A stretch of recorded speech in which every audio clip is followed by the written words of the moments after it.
Imagine diving into a story that wraps up an epic adventure while forcing you to question the very fabric of belief, reality, and what it means to mature.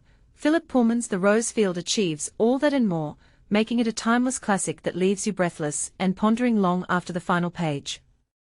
Philip Pullman's concluding installment of The Book of Dust stands as an enduring masterpiece. A powerful and deeply moving work destined to captivate readers across generations. Epic, insightful, and impossible to forget, The Rose Field delivers an awe-inspiring wrap-up to the trilogy, blending profound themes with storytelling that lingers in your mind. The Rose Field serves as the eagerly anticipated and splendid closing chapter. https://www.telegraph.co.uk/news/04/24/29/Philip-Pullman finally-finishes-epic-book-series-30 years of Philip Pullman's The Book of Dust series, which extends from his unparalleled children's masterpiece, His Dark Materials. In those initial novels, Pullman employed the many worlds concept, suggesting that parallel universes exist just a whisper away from our own, to illuminate the truths of our reality, dazzling fans with clever intellectual twists and breathtaking tales. For beginners getting into Pullman's world, diamonds are like soul companions, often in animal form, that represent a person's inner self and emotions. Think of them as external reflections of your personality that you can touch and interact with. Some readers believed His Dark Materials, https://www.telegraph.co.uk/TV/2019//03//2-1-9//034/2-years-work-4/6-dark-materials, was too intense for young audiences, particularly due to Pullman's pointed critiques of organized religion. As a staunch atheist, he openly challenges religious doctrines. Yet, the plot zooms forward with relentless energy, the worlds are vividly drawn, and the execution is masterful, largely thanks to Lyra, Pullman's bold young protagonist who battles a dogmatic religious authority called the Magisterium. But here's where it gets controversial. Pullman's atheism sparks debate. Does his direct takedown of Christianity enrich the story, or alienate believers?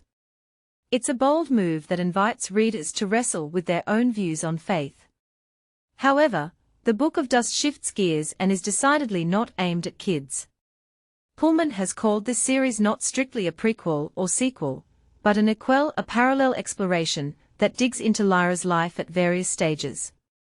The Rose Field leans heavily into adult themes, infused with a sense of quiet sorrow, starting amid ruins and concluding in chaos.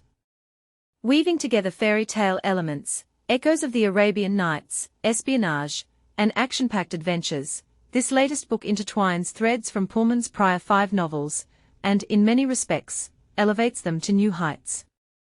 We discovered in La Belle Sauvage, https://what-to-what-red//philip-pullmans-book-review-rich-dreamlike, the trilogy's opener from 2017. How Baby Lyra was brought to Jordan College in Oxford by a courageous lad named Malcolm Polstead during a massive flood that uncovered a magical fairy domain.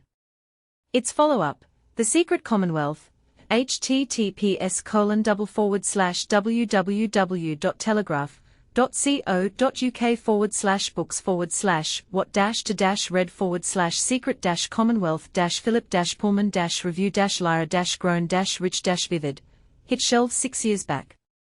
By then, Lyra had grown into a university student exploring ideologies that claimed every aspect of life could be explained rationally or viewed as a product of culture. This mindset clashed sharply with her demon companion, Pantalaimon, a polecat who abruptly left her, highlighting the emotional turmoil of their bond. The story unfolded amid whispers of intrigue, covert agents, and rumors of a rose oil from another realm that lets users glimpse dust tiny particles tied to human consciousness, which the Magisterium deems heretical and dangerous. The rose field jumps right in from where its predecessor ended, with Lyra still navigating young adulthood. At the heart of the tale is a crimson structure, concealed east of the Caspian Sea, housing a portal to the world producing that rose oil. Marcel Delamore, the fanatical leader of the Magisterium's High Council, works globally to dismantle this trade and seal off access to alternate realities. Here, Pullman subtly critiques modern corporations. A firm like Thuringia Potash prioritizes greed, bulldozing over customs, the environment, and creativity in pursuit of profit. Lyra herself scours for this red building, convinced Pantalaimon is held there, enduring profound heartache from their separation. Early on, ethereal voices urge her to seek the alkahest, an ancient alchemy term for a substance that severs all connections. Meanwhile, the injured Malcolm Polstead, continuing his role as a spy from the last book, tracks Lyra, and their rekindled romance unfolds with genuine tenderness. Another seeker is Olivier Bonville, a troubled youth skilled at interpreting the alethiometer, a truth-revealing device resembling a clock, which requires deep intuition to operate. The narrative pulses with the suspense of a top-tier espionage thriller, packed with daring escapades and striking visuals. A demon confined in a cage. A trader conjuring 4 gold coins from one. Tension builds through majestic moments.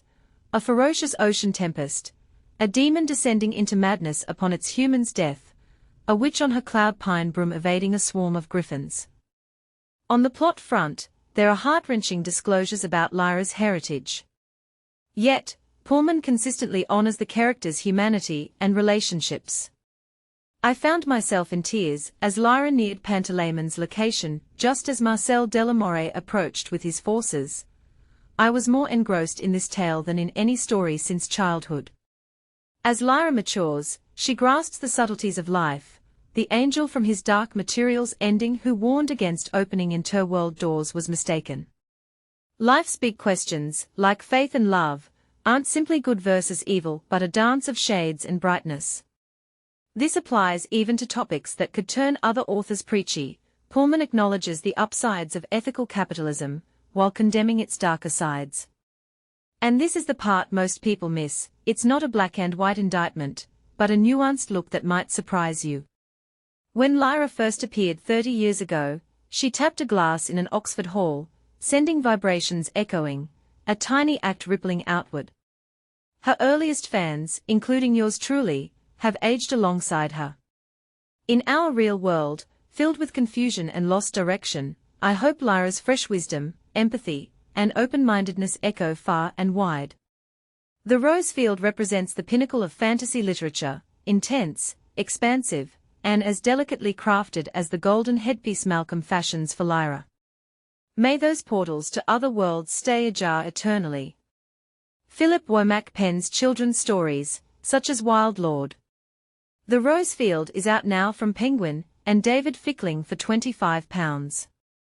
Grab yours at £19.99 by dialing 0330 173 0523 or visiting Telegraph Books, https://product-field-book.telegraph.co.uk/the-rose-field-the-book-312377776. What do you think? Does Pullman's outspoken atheism add depth to the story, or does it overshadow the magic? Is his portrayal of capitalism fair, or do you see it as a counterpoint worth debating? Share your takes in the comments. Do you agree Lyra's journey mirrors real-life growth, or disagree? Let's discuss.